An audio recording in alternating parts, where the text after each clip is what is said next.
Thank you, Mr. Chairman, and I want to thank you. I want to thank Ranking Member Engel and the co-chair of the Syria Caucus with me, Representative Boyle.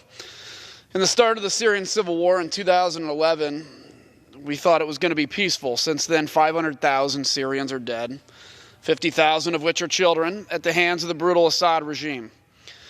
Assad and his regime and Russia and Iran have committed genocide across Syria. They've targeted hospitals and schools, and they've destroyed critical infrastructure with indiscriminate barrel bombs and airstrikes. They reduced much of the country to rubble. And as long as Assad is in power, they should be fully responsible for rebuilding. The No Assistance for Assad Act would place conditions on American non-humanitarian assistance in Syrian territories controlled by the Assad regime or their allies. By limiting our reconstruction assistance to Assad, we send a strong message that the American people will not support any efforts to legitimize or bolster the barbaric Assad regime, a regime that uses chemical weapons on its own innocent civilians, as we saw especially recently. We've seen far too many horrifying images of the bloodied and besieged children across Syria suffering at the hands of an evil war criminal.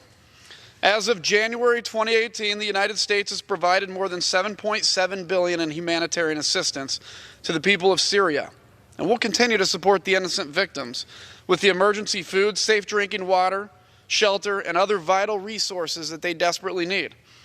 Separately, this legislation places strict conditions on the non-humanitarian assistance for things like early recovery, stabilization, and reconstruction in Assad-controlled Syrian territories. The release of all political prisoners and providing full access to Syrian prisoners for human rights investigations and removing those human rights abusers from positions of authority are just two of the conditions included in this bill. The Syrian government must attacks against civilians and halt the development and deployment of ballistic and cruise missiles. For our own national security and that of our allies, we must do all we can now to prevent the next generation of terrorists down the road.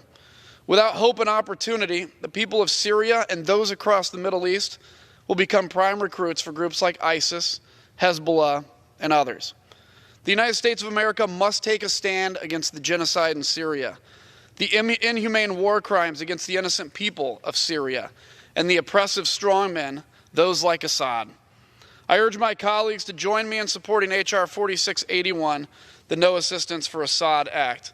And with that, Mr. Speaker, I yield back.